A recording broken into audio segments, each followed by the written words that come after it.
आले किती.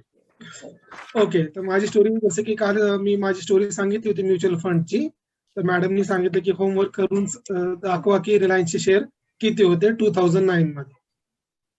तर 2009 मध्ये रिलायन्सचा शेअर, एक शेअरची प्राइस होती 445 रुपीज ओनली. 2009 सप्टेंबर मध्ये मी पैसे गुंतवले होते म्युच्युअल फंड मध्ये 25,000.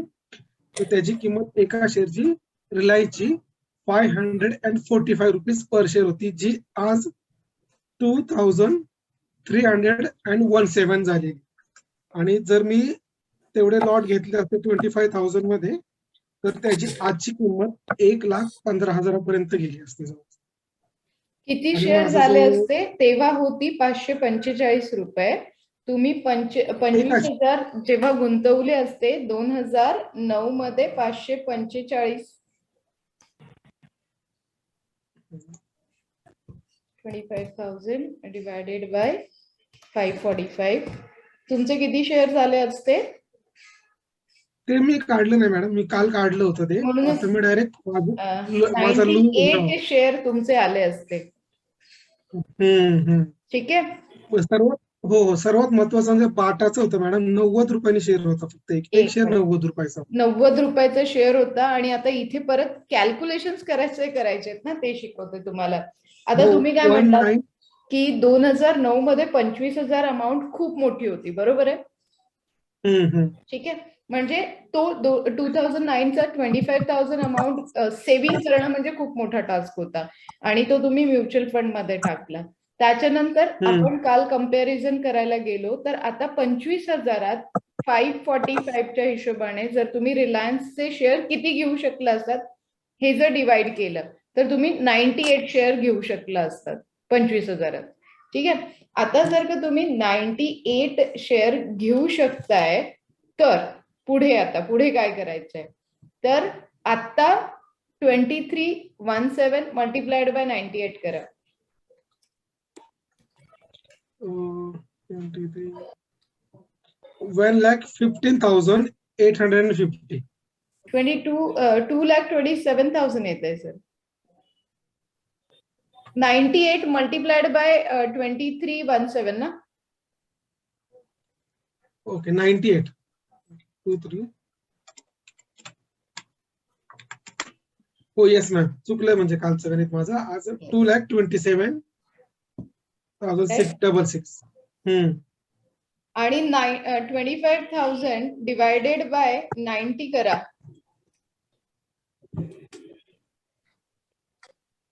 किती येतात? सगळेजण करू शकतात. ज्यांचा होमवर्क आहे त्यांनीच करायला पाहिजे असं नाहीये.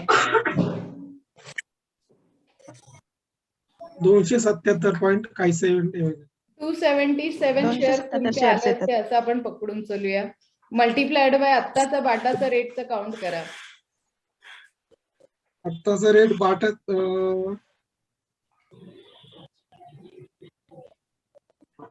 90 केलं ना मॅडम. हा राईट. तो आत्ताचा रेट आहे 1921. तो मल्टिप्लाइड बाय 90 आणि 1921 करा. 5,33,611 रुपये. किती पैसे झाले असते? किती पर्सेंटेज ऑफ पैसे किती झाले असते? पर्सेंटेजचे नाही आणखी काढतायत. पण मॅडम तुम्ही आधीच क्लासेस का ना सुरू केले मॅडम? सर माझे 2007 पासून क्लासेस सुरू आहेत. Okay okay okay. म्हणजे मी 20% वाढले असते. 20% वाढले असते पैसे. येस, मी 2007 पासून क्लासेस घेते. तुम्ही आता आलात, मी काय करू? सॉरी आमचीच चुकी.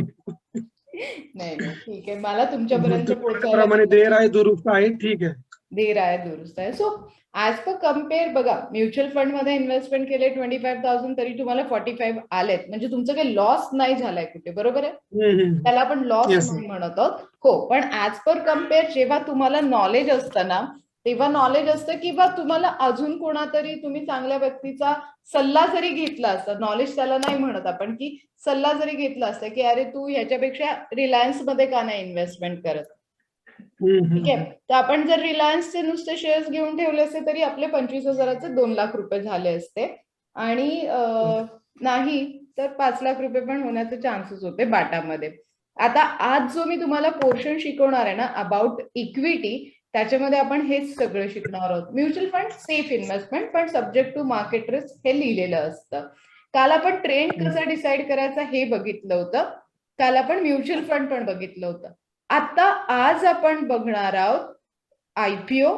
आयपीओ पहिले जो असतो ना तो प्रायमरी मार्केटमध्ये जेव्हा तो लिस्ट होतो बीएससी आणि एनएससी मध्ये, नंबर्स ऑफ शेअर जेवढे आहेत बीएससी आणि एनएससी मध्ये तेव्हा तो ऍड होतो, तो सेकंडरी मार्केटमध्ये येतो. मग आपण सुरू करणार आहोत सेकंडरी मार्केट मधला पहिला पार्ट इक्विटी, जो सगळ्यात सेफ आहे. आता सगळ्यात सेफ असण्याचं लाईव्ह एक्झाम्पल आपण बघितलं की सरांनी आपल्याला सांगितलं की त्यांच्यासोबत जे काही घडलं, आणि आपण जस्ट मी त्यांना एक एक्झाम्पल म्हणून दिलं होतं की तुम्ही असं कंपॅरिझन करून बघा, कदाचित असं कॅल्क्युलेशन्सनी आपल्याला कळेल की म्युच्युअल फंड मध्ये आणि स्टॉक मार्केटच्या इन्व्हेस्टमेंट मध्ये स्वतःचं डोकं लावल्यावर काय फरक पडतो. दॅट सिम्पल वे आपण सगळं एक्सप्लेन केलं ना. कालच्या ह्याच्यात जर काही अडचण नसेल तर आपण पुढे जाऊया. कोणालाच कालच्या ह्याच्यात अडचण नाहीये? नाही. Very good. मनोज सर, काही अडचण नाहीये? नाही, काही नाही मॅडम. ओके. आयपीओ बद्दल तुम्हा लोकांना काय काय माहिती आहे ते जरा मला सांगाल प्लीज.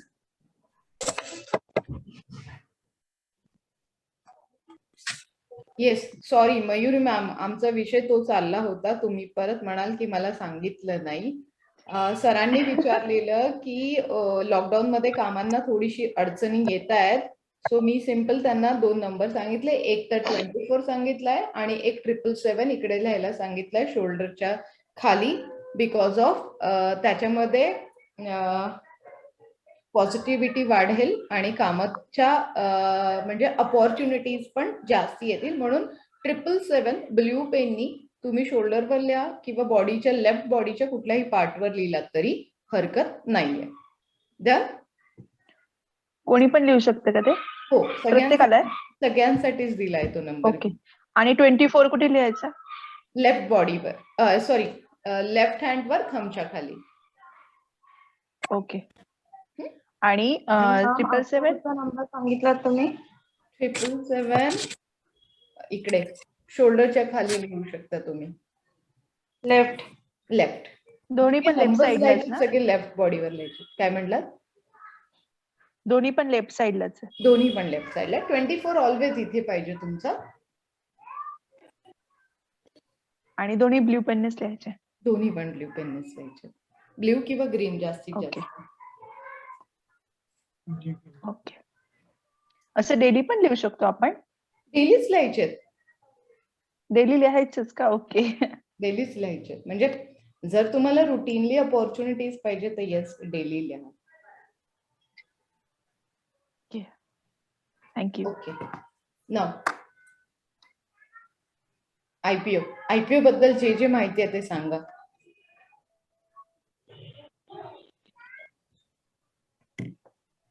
नॉर्मल नॉलेज असल्याप्रमाणे मोस्ट ऑफली आयपीओ. हा बोला सर. बोला तुम्ही क्लिअर करा. बोला ना सर, प्लीज बोला. मध्ये आयपीओ मोस्ट ऑफली एक्सपांडेशन, बिझनेस एक्सपांड करायचा असेल तर आयपीओ कंपनीत केला जातो. आपला बिझनेस एक्सपांड करण्यासाठी आयपीओ मार्केटमध्ये आणला जातो. त्याचं भांडवल किंवा गुंतवणूक जास्त लोकांकडून घेतली जाते, त्यामुळे एक्सपांड बिझनेस करू शकतो. त्यासाठी आयपीओ काढला जातो. ठीक आहे. अजून आयपीओ म्हणजे इनिशियल पब्लिक ऑफरिंग, म्हणजे कंपनीला जर पैसे कमी पडत असेल किंवा बिझनेस आणखी ग्रोथ करायचा असेल तर ती पब्लिकला ऑफर करते की आमच्या एवढे जे शेअर आहेत तुम्ही घेऊ शकता आणि आम्ही तुम्हाला आमची भागीदारी देऊ. त्या भागीदारीतून जो नफा, फायदा किंवा लॉस होईल तो आम्ही तुम्हाला शेअर करू. त्यावर ओके. ओके. अजून? येस. येस. सिम्पली आहे. आयपीओचा सिम्पल मिनिंग आहे प्री लॉन्चिंग प्रोजेक्ट, याला म्हणले जातो. प्री लॉन्चिंग प्रोजेक्टचा मतलब काय झाला की एखादा प्रोडक्ट आहे आणि त्याला आता आपली आयडेंटिटी स्टॉक मार्केटमध्ये घेऊन यायची आहे. माझं प्रोडक्शन ऑलरेडी आहे, मला फंडची गरज आहे, मला तुम्हाला पार्टनर बनवायचं आहे, पण प्रत्येकापर्यंत मी कुठल्या वेनी पोहोचू तर दॅट इज मीन एक IPO असा वे असतो की जो तुम्ही प्रत्येकापर्यंत पोहोचण्यासाठी इझी वे आहे. माझं प्रोडक्ट आहे आणि तो मला आता लॉन्च करायचा आहे मार्केटमध्ये, स्टॉक मार्केटमध्ये. एक बेसिक कॉस्ट आहे, त्या कॉस्टला मी इंट्रोड्यूस करणार आहे स्टॉक मार्केटमध्ये. जेव्हा मी त्या स्टॉकला इंट्रोड्यूस करेल, तुमचा इंटरेस्ट असेल तर तुम्ही माझ्यासोबत ऍज अ पार्टनर म्हणून इन्व्हेस्टमेंट करू शकतात. त्यालाच म्हटलं जातं इनिशियल स्टेजला तो स्टॉक जेव्हा स्टॉक मार्केटमध्ये अवेलेबल असतो म्हणून त्याला म्हटले जातं इनिशियली पब्लिकला ऑफर दिली आहे. तो IPOचा लॉंग फॉर्म झाला इनिशियल पब्लिक ऑफर. तुम्हाला पब्लिकला आम्ही ऑफर केली आहे की माझा हा स्टॉक येणार आहे, माझा असा प्रोडक्ट आहे, माझं हे फ्युचर प्लॅनिंग आहे.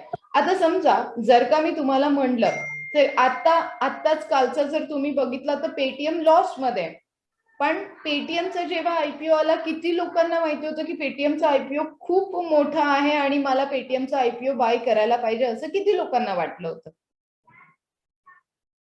ओके, किती नॉलेज तुम्ही त्याच्यामध्ये घेतलं होतं? बघा, IPO भरणं ना खूप सिम्पल प्रोसिजर आहे. एका फॉर्मवर सही करायची आहे, सेव्हिंग अकाउंट मध्ये तुमचे पैसे असणार आहे, that is called ASBA system त्याला म्हणलं जातं. Asset block for some days. Day by day transparency वाढली आहे. आधी ऍटपार चेक किंवा तुम्हाला DD द्यायला लागायचा, आता तुमच्या सेव्हिंग बँक मध्ये फंड्स ब्लॉक होतात. सगळ्यात मोठी शक्कल लढवायची असते तुम्हाला IPO कुठला आणि का घ्यायचा, हे खूप महत्वाचं असतं. सो मला सांगाल का पेटीएम चांगला नव्हता, का झोमॅटोचा IPO का चांगला नव्हता, IRCTC का चांगला, डीमार्ट का चांगला, हॅपीएस्ट माइंड का चांगला, नायका का चांगला आणि हे का चांगले नाही, असं जर मला कम्पेअर करायचं असेल. समजा आता रिसेंटली LICचा IPO येणार आहे, तर तुम्ही का घ्यायला पाहिजे ह्याच्यासाठी तुम्ही लोक काय मला सजेशन द्याल की काय मी बघू?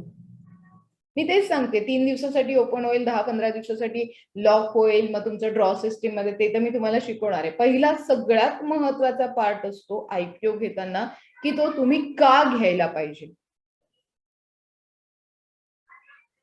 काय बघून घ्यायला पाहिजे. पहिले तर आपल्याला कंपनीचे फंडामेंटल्स पाहायला हवेत की कंपनी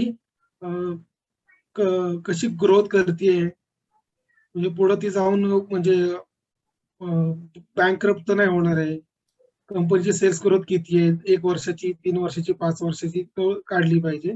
आणि मला तर IPO बद्दल काय आयडियाच नव्हती, त्यामुळे मी जास्त माहिती काढली पण नाही त्याबद्दल. आणि शेअर मार्केट करायचं म्हणलं एक स्टेपनी आपण जाऊ. आणि IPO म्हणजे मला कळालं की पेटीएमचं जसं कळालं की पेटीएमचं जर पाहिलं ना मॅम, तर त्यांनी फक्त फंडिंग करतात आहे, पण त्यांना प्रॉफिट नाहीये. कारण का झोमॅटोचं मी पाहिलं तर झोमॅटो फक्त पैसे देते, त्यांना त्यात प्रॉफिट मिळत नाहीये. त्यांना म्हणजे किती 20% ऑफ, 30% ऑफ या जेवणावर त्या जेवणावर. आणि मी म्हटलं की हे एवढी ऑफ करते, मी थोडीशी माहिती काढली तर लोक सांगतात की तिला आणखी प्रॉफिट काहीच नाही, फक्त ती लोकांना एक सवय लावते, म्हणजे सध्या तरी, नंतर ती हे करते. त्यामुळं झोमॅटोचा IPO मला म्हणजे असं बरा नाही वाटलं. आणि तसेच त्याबद्दलच्या जेवढ्या पण कंपन्या आहेत त्याबद्दल मी सेम विचार केला. अजून कोणी काय सांगू शकेल मला? ये शेखर सर सांगू शकाल मला की IPO घेण्याआधी कुठल्या गोष्टी बघितल्या पाहिजे? मनोज सर सांगू शकाल, मयुरी मॅम सांगू शकाल की IPO घेण्याआधी आपण कुठल्या गोष्टींचा विचार केला पाहिजे?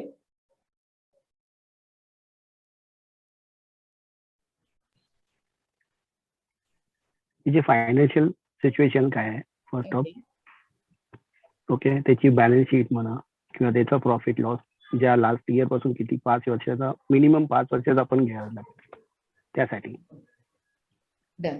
पण समजा आता एखादी कंपनी IPO घ्या, तुम्ही काही घ्या, तर त्या कंपनी बद्दल आहे ना तुम्हाला थोडीफार माहिती असेल तर. आता LIC बद्दल तुम्हाला थोडीफार माहिती आहे, पेटीएम बद्दल तुम्हाला माहिती आहे, झोमॅटोवर आपण ऑर्डर करतो हे आपल्याला माहिती आहे. एखादी कंपनीचं नवीनच नाव ऐकलेलं आहे, ती कंपनी काय करते हेच आपल्याला माहित नाही, तर मग तो IPO नाही भरला तरी चालेल. हे जेव्हा आपण शिकतो ना, हे खूप महत्वाचं असतं. खूप सेगमेंट आहे स्टॉक मार्केटमध्ये. आपण आतापर्यंत 2च सेगमेंट बघितले. आपण इक्विटी बघितलं आपण आयपीओ बघितलं. आता पुढे जे सेगमेंट बघणार आहोत, इक्विटी मी सेफ याच्यासाठी म्हणते की त्याला सेफ बनवायच्या स्ट्रॅटेजीज मी तुम्हाला देणार आहे. कारण तुम्ही म्हणाल की शीतल स्टॉक आहे खाली आला तर रिस्क तर आहेच. येस, डेफिनेटली त्याला रिस्क आहे, पण ती रिस्क मिनिमाइज कशी करायची हे जेव्हा तुम्ही शिकता तेव्हा तो पर्टिक्युलर सेगमेंट कसा सेफ करायचा ह्याच्यावर आपण फोकस करणार आहोत. स्टॉक घेणं स्टॉक विकणं सगळ्यांनाच माहिती आहे, पण कुठल्या स्टॉकमध्ये कधी एंट्री करायची आहे हे ज्या लोकांना माहिती असतं ते खूप महत्वाची एंट्री आणि एक्झिट आपण आता शिकणार आहोत. नाव मला आता सांगा, इक्विटीची डेफिनेशन तुमच्या डोक्यात काय? What is mean by equity, ज्याला डिलिव्हरी म्हणतो आपण? कोणी सांगू शकेल? प्रयत्न करा मनोज सर. स्टॉक खरेदी करून घेणे डीमॅट मध्ये. बरोबर आहे. ते खालच्या लेवलला घ्यायचं आणि वरच्या लेवलला विकून टाकायचं. सिम्पल. बरोबर आहे. That is simple called equity, की खालच्या लेवलला शेअर विकत घ्या, वरच्या लेवलला विकून टाका. ह्याच्यापेक्षा काही वेगळं आहे का ह्याच्यामध्ये?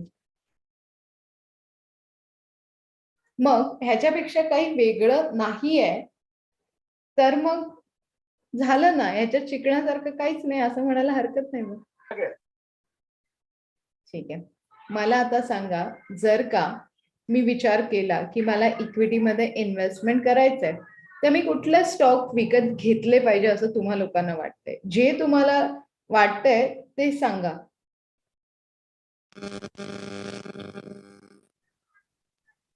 Tata Motors, SBI life, Tata Motors.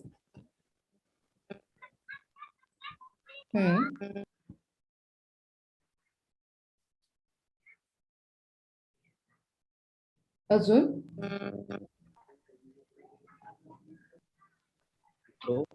Reliance आहे. रिलायन्स आहे. हा. वेदांता, हिंडाल्को, वेदांता, हिंडाल्को. म्हणजे निफ्टी 50चे शेअर. तुम्हाला जे सांगायचे सांगा, तुमच्या सजेशनवर मी घेणार आहे. Minda industry madam. Minda. Tata Elxsi. Tata Alexei.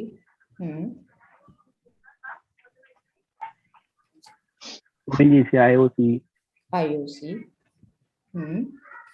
ECS, TCS. ठीक आहे.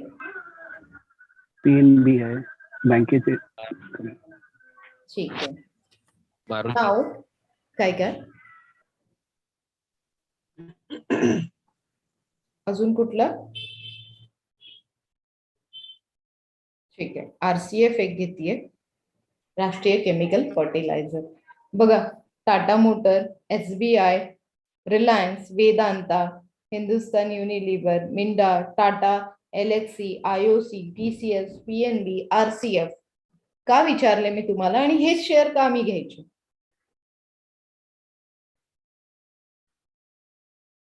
त्यातलं कुठलं एक घेऊ की सगळे घेऊ? 2-3 क्वेश्चन्स एकदम विचारले मी. हे शेअर का घ्यायचे, त्यातला कुठला एकच घेऊ की सगळे घेऊ, आणि हेच का? पहिला क्वेश्चन काय होता मॅडम? हेच शेअर का? हेच शेअर का घेऊ? ऍक्च्युली त्या शेअर बद्दल पहिली थोडीफार आपण फंडामेंटल अनालिसिस केलं पाहिजे की कंपनी कमीत कमी 1 वर्ष, 3 वर्ष आणि 5 वर्षाची सेल्स ग्रोथ वगैरे काय आहे, कंपनी किती प्रॉफिट करते, ते एक जनरल नॉर्मल नॉलेज ते घेतलं पाहिजे. आणि दुसरा क्वेश्चन असा की हे घेण्यापेक्षा आणखी ते वेगवेगळ्या सेक्टरमध्ये घेतले पाहिजे की TCS जशी की IT मध्ये येते, मग आपण थोडंसं ऑटोमोबाईल मध्ये टाटा मोटर म्हणा किंवा दुसऱ्या आणखी जे काही शेअर सांगितले की वेगवेगळ्या सेक्टरमध्ये, बँकिंग सेक्टरमध्ये असे आपले जसे म्हणतात की डायव्हरिफिकेशन केले पाहिजे. किंवा एखाद्या IT कंपनी जर उद्या कोसळली तर कमीत कमी आपण जर TCS सारखे भरपूर IT मध्ये जर 4-5 शेअर घेतले असेल तर पूर्ण IT जर कोसळली तर आपले पैसे पूर्ण डुबतील. जर आपण दुसऱ्या सेक्टरमध्ये घेतले असेल बँकिंग, त्यावेळेस वरती चालतो तर आपण तिथं फायद्यामध्ये असू. म्हणजे अशा वेगवेगळ्या सेक्टरमध्ये पैसे गुंतवणे आपल्या बजेटनुसार गरजेचं आहे असं मला वाटतं. Okay done. ठीक आहे. हे झालं. परफेक्ट आन्सर दिलेले सर तुम्ही, की आपल्याला करतो आपण बस असंच विचार करतो की बघू करू, तसं नाही. तुमच्याकडे जेव्हा तुम्ही फंडामेंटल स्टडी करता एक वर्षभराचं कॅलेंडर रेडी असलं पाहिजे या महिन्यामध्ये या शेअरची डिमांड वाढू शकते, त्या महिन्यामध्ये त्या शेअरची डिमांड वाढू शकते. जेव्हा तुम्ही स्वतःचं कॅलेंडर मेंटेन करतात आणि होमवर्क करतात ना, तो खूप महत्वाचा असतो, जो फक्त आणि फक्त पैसे देण्यासाठी मदत करतो. आपण अननेसेसरी याला त्याला विचारतो, अरे काही इन्सायडर न्यूज आहे का तुझ्याकडे, आणि तो स्टॉक वाढतो तेव्हा तो म्हणतो, अरे मला माहिती होतं हा स्टॉक वाढणार आहे. अरे तुला माहिती होतं, पण तो का वाढणार आहे हे तुम्हाला आता माहिती आहे. म्हणजे क्लासेसमध्ये आपण आता ते शिकलोय की तो स्टॉक का वाढणार आहे हे खूप महत्वाचं असेल. कोणी असं डोकं लावलं होतं का आतापर्यंत? अजिबात नाही. खूप सिम्पल लॉजिक आहे, पण हो खूप महत्वाचं लॉजिक आहे. हे खूप सिम्पल लॉजिक आपण वापरतो या ठिकाणी. खूप असं मोठे बुक्स वाचत नाहीये किंवा हिस्ट्री काढत नाही. खूप सिम्पल लँग्वेजने आपण ह्या सगळ्या